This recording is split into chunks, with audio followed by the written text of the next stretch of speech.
Hello and welcome to a very soggy oval here in South London on a night where Hampshire won their second game in the men's tournament. 2 on the bounce, can you believe it? And winning at the oval for just the second time in 11 matches in all formats for the men.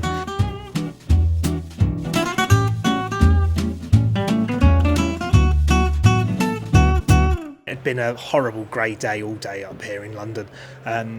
And we were just waiting for the rain, really. When I woke up this morning, I looked at the weather forecast and thought, is there much point getting the train in? But the funny thing with cricket, it never finishes when you want it to, and it always goes on for way longer than it should do. But today, that was definitely the case. It didn't rain at all until about 20 to 9 in the evening this evening, which was perfect timing, really, because Hampshire men were batting and they were ahead of the Duckworth Lewis. So that was ideal timing for them. They managed to walk off the field, and all of us in the press box were rubbing our hands, hoping that the game would be called and that we could all go home nice and early, get ourselves a hot drink because it's bloody freezing here today, and celebrate a Hampshire win. 2 wins from 2 for the men for the first time in as long as I can remember. As I said last week, we always have a knack of losing our first few games in these T20 Blast competitions, but tonight it was 2 from 2, and of course the weather played its part in that.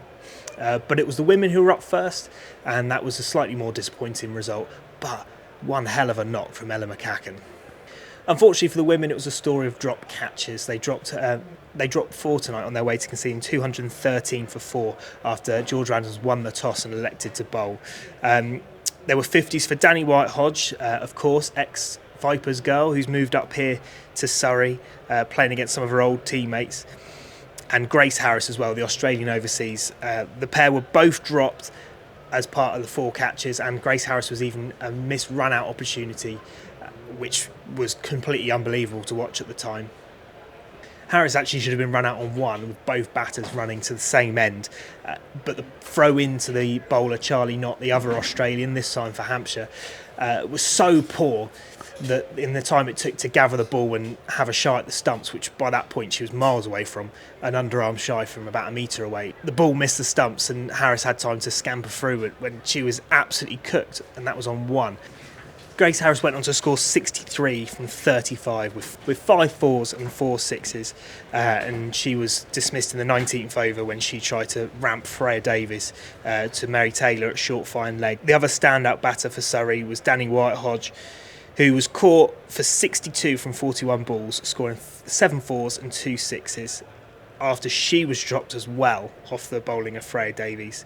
They conceded 213 in the first innings after George Adams won the toss and bowled, and they just couldn't. That's just too many runs to catch on this kind of pitch.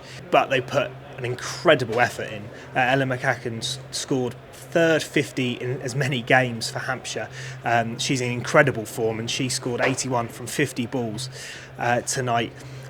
Maya Boucher flew out the blocks in their chase of 214 runs for Hampshire. In a statement first over, she scored 2 fours and a 6, but then she was caught at deep mid-wicket trying to carry on the scoring, I suppose, which put Hampshire behind the 8 ball early on. But the battering of Ella McCacken and George Adams later on, oh dear, let's switch that off on me.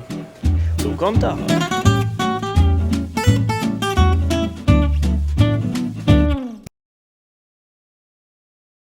So for anyone watching, they just switched the lights off on me here at the Oval, so I guess it's time for me to leave soon. And they're taking the bins out, so classic one when you're out for dinner and that last guest doesn't want to leave.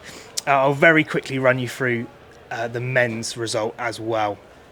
It was a match won with the ball for the Hampshire men. Bowling superbly, the wickets were shared across. Chris Wood, who got 2.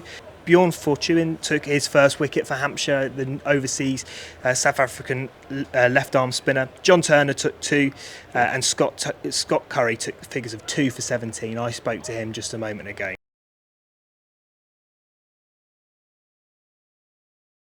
So Scott, finally a win at the Oval for Hampshire as well. It's only the second time Hampshire have won in any format in 11 games at the Oval, and the second win on the bounce as well in the T20 Blast to start off the tournament, which is unusual for us. and great figures for yourself today. How do you feel out there tonight? No, thank you. I wasn't aware of those stats. It's pretty damning, isn't it? I know our 4-day record's been historically poor here, but maybe that says more about how good Surrey have been over the last few years. Remember a game sort of a couple of years ago where, similarly to tonight, we got out the traps early, we bowled well and put them away pretty swiftly, and obviously the rains intervened tonight, but I thought we were in control for large parts of that. On a personal level, it's just nice to be back in a Hampshire shirt and back out there with the lads. It's a club that's, holds a special place in my heart, and I love every time I step across that field in a Hampshire shirt. And you took good figures, as I said tonight, 2 for 17. Took 3 last week at home. We've got Gloucester tomorrow night at home again. Do you think your form will continue? Are you feeling in a good place with it?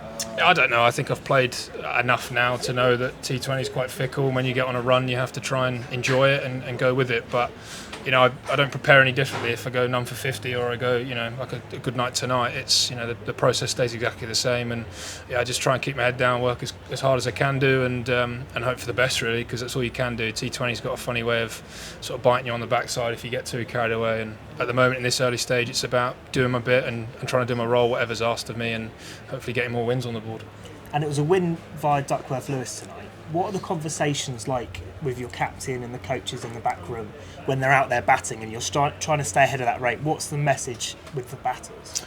You probably have to ask the batters, mate. I'm not necessarily privy to those conversations, but Vincey's got over 400 games worth of experience, and countless hours out in the middle. He knows what he's doing and how to master the chase. So, I think that really benefits Toby as well. They sort of feed off each other.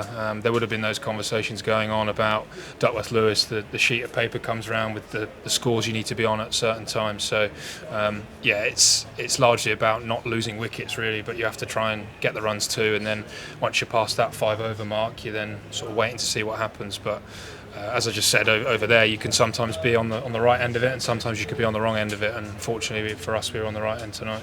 Amazing. Thank you very much. No worries. Thank you, mate. All the best. Cheers.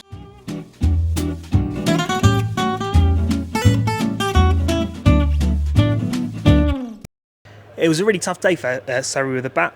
Tom Sibley scored 13. I've never seen him bat quite like that. Never seen him bat in a T20. You obviously expect him to bat like he does attritionally in the 4-day stuff, but he hit a massive 6 over deep mid-wicket from his first over. Ollie Pope scored 14. He was struggling for timing and rhythm out there. Jason Roy scored 37 from 33 before he was caught by Weatherly by Turner, who made a big impact. He also got Sam Curran out shortly after. Laurie Evans was the lone man at the end, 33 not out. Mitchell Santner was the man at the other end at the end of it. He scored 1 on his debut for Surrey. Chris Jordan scored 8, Ollie Sykes 1, and Tom Curran 1 as well. So Surrey were bowled out for 141 for 7, and it was a game for Hampshire of going out there and staying ahead of the Duckworth Lewis run rate. Toby Albert was dropped at second slip, first ball.